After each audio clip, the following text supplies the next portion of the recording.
Tyler Blackwell thought humiliation was just another Tuesday. He thought pouring that coffee over the new kid's head would cement his reputation, make everyone remember who ran Ridgemont High. But what Tyler didn't understand was that Jason Rivera wasn't like the others.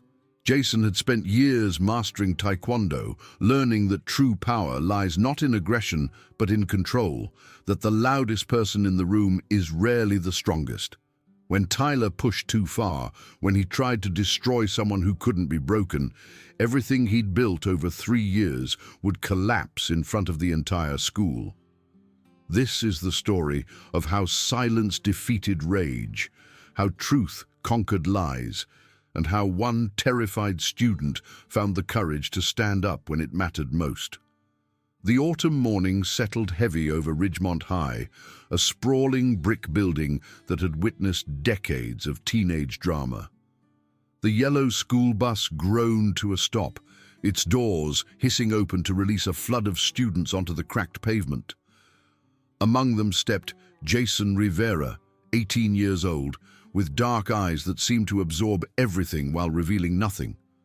His athletic build was evident even beneath his simple grey hoodie, but what truly set him apart was the way he moved with measured precision, like every step had been calculated.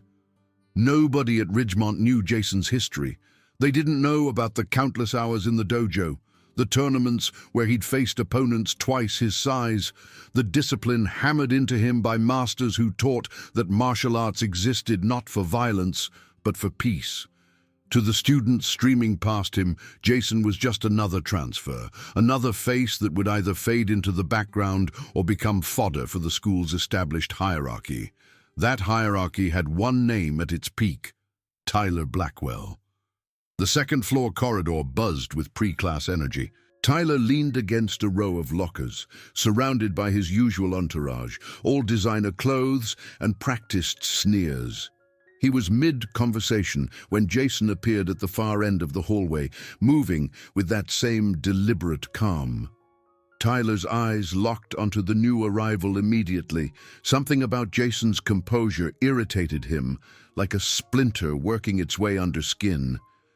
"Fresh meat," Tyler announced, loud enough for everyone nearby to hear. Laughter rippled through his group.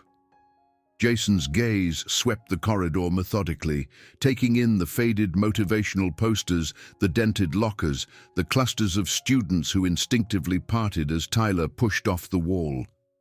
Near the stairwell, Jason noticed a smaller student pressed against the wall, shoulders hunched, trying to become invisible.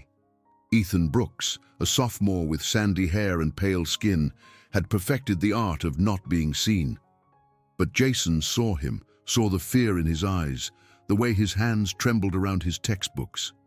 Tyler closed the distance between them, his shoulder slamming deliberately into Jason's as he passed. Books scattered across the floor, pages fluttering. The hallway fell silent, anticipation thick in the air. Everyone expected the new kid to react, to push back, to give them the confrontation they craved. Instead, Jason knelt smoothly, gathering each book with the same measured care he applied to everything. His expression remained neutral, his breathing steady. He stood, books neatly stacked in his arms, and met Tyler's eyes for just a moment before continuing down the hall. Tyler stood there, smile frozen on his face, unsure why the exchange felt like a loss rather than a victory. His friends laughed, but the sound rang hollow. Ethan watched from his corner, something stirring in his chest, an unfamiliar sensation he couldn't quite name. Hope, maybe, or curiosity about someone who refused to play by the unspoken rules. The morning classes dragged on, but whispers moved faster than any lesson. By lunch, everyone knew about the new student who wouldn't be intimidated. The cafeteria throbbed with noise, hundreds of conversations blending into a constant roar. Jason moved through the lunch line with methodical efficiency, selecting simple fare before finding an empty table near the windows. He ate slowly, seemingly oblivious to the stares and murmurs.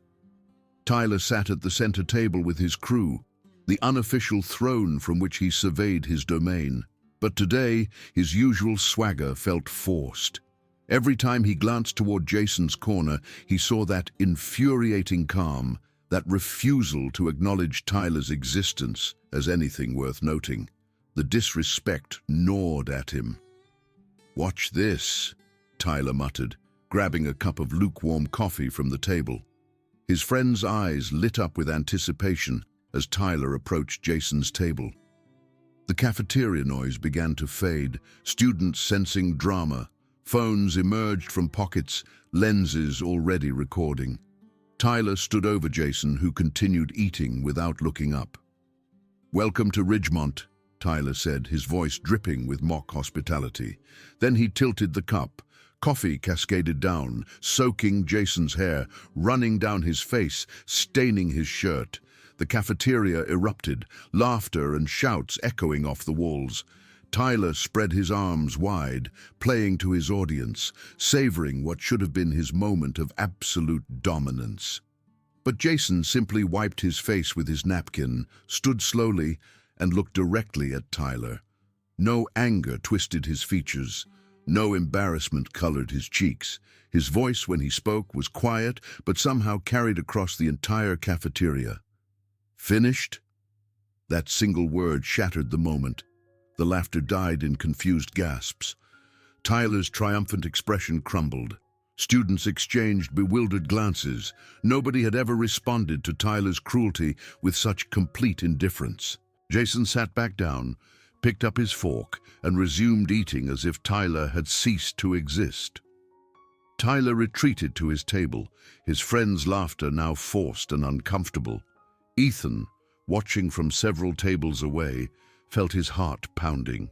He'd witnessed something impossible, someone standing in the path of Tyler's cruelty without being crushed. Within hours, the cafeteria video spread across social media. But instead of humiliating Jason, it made Tyler look desperate. His coffee-throwing gesture now pathetic rather than powerful. Comments flooded in. Why isn't he scared? Look at Tyler's face when the new kid doesn't react. Respect to whoever that is. The next morning, Ridgemont buzzed with nervous energy. Tyler's face burned with shame every time he passed students whispering and glancing at their phones. His friends maintained distance, their loyalty suddenly conditional. The comfortable world Tyler had constructed was developing cracks. In English class, Ethan found himself sitting 2 rows behind Jason. A small, folded note landed on Jason's desk, passed forward by another student. Jason unfolded it, read the shaky handwriting. "Why didn't you fight back?" He turned slightly, catching Ethan's eye, and offered a small nod. No words, but Ethan felt acknowledged in a way he hadn't experienced in years. Tyler, meanwhile, was spiraling. His mother's voice echoed in his head from the previous night's phone call, sharp and cutting. "You're making our family look weak." The Blackwell name carried weight in this town, built on money and influence, and Tyler had been raised to believe that weight entitled him to anything he wanted. Jason's resistance felt like a personal attack on everything Tyler thought he understood about power. During lunch, instead of his usual central table, Tyler huddled with his closest allies in a corner. His voice was low, urgent, as he sketched a rough map of the school gym on a napkin. "Tomorrow afternoon. We'll make sure he understands how things work here." One friend hesitated. "What if Principal Anderson finds out?" Tyler's eyes flashed. "That's why it has to be fast, public, recorded. One good hit in front of everyone, and all this respect for the new kid disappears." The friend nodded reluctantly, but uncertainty clouded his expression. Across the cafeteria, Jason ate his simple lunch, while Ethan worked up the courage to approach. Finally, clutching his tray, Ethan slid into the seat across from Jason. "They're planning something," Ethan whispered, his voice barely audible. "I heard them talking about the gym." Jason continued eating, his expression unchanged. People like Tyler always plan something when they feel cornered. "Aren't you worried?" Worry is just fear looking for a reason to exist. Jason's dark eyes met Ethan's. I've faced worse than Tyler in competitions where the stakes actually mattered. This is just noise. Ethan wanted to believe him, but fear had been his companion for too long to abandon it easily. That evening, word of the planned confrontation spread through text messages and social media. By the next afternoon, it seemed like half the school planned to be near the gym after final period. The anticipation was electric, uncomfortable, like static before a storm. When the last bell rang, students flooded toward the gymnasium instead of the parking lot. Inside, the polished wooden floor reflected fluorescent lights and bleachers filled rapidly with spectators. At the center stood Tyler, his entourage arranged behind him like soldiers. Phones were already out, recording, waiting. The gym doors opened. Jason entered carrying his backpack, Ethan trailing nervously behind him. The crowd's noise dropped to whispers. Jason surveyed the scene, understanding immediately what Tyler had arranged. He set his backpack down carefully, removed his jacket with deliberate slowness. Tyler stepped forward, his voice echoing. "You think ignoring me makes you tough? Here, in front of everyone, I'll show this school who really matters." Shouts of encouragement mixed with nervous murmurs. Jason said nothing, simply stood with perfect posture, weight balanced, hands relaxed at his sides.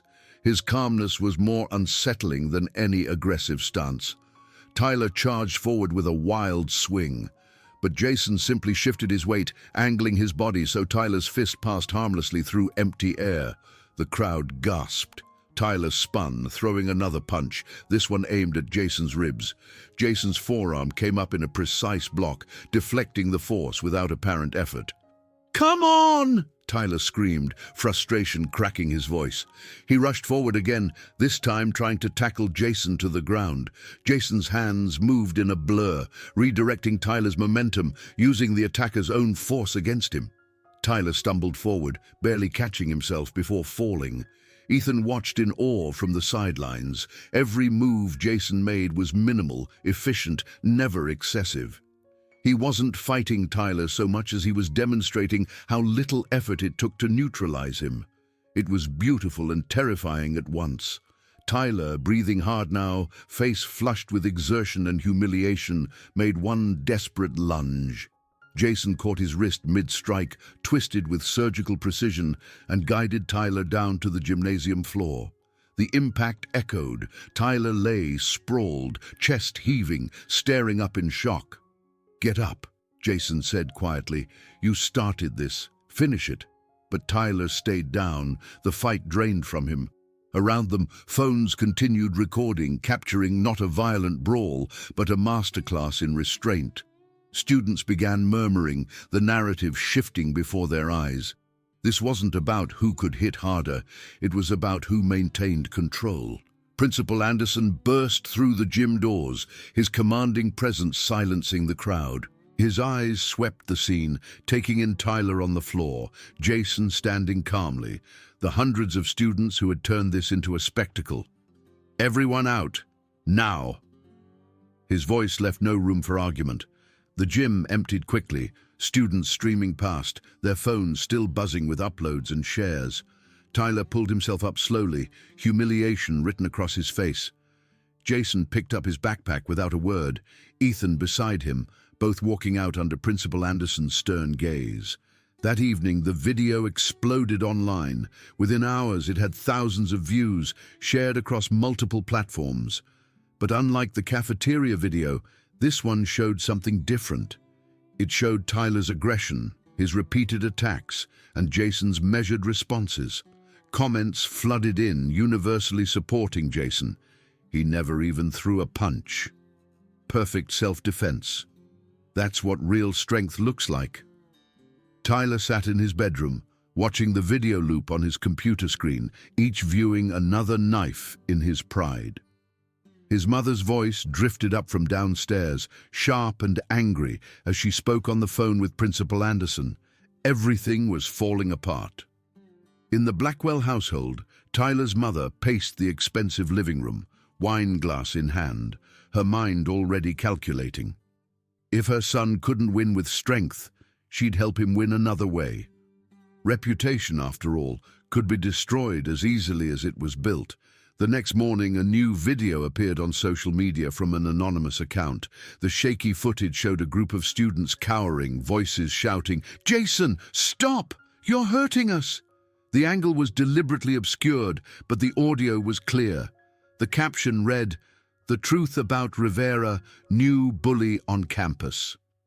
By second period, the video had spread throughout Ridgemont High.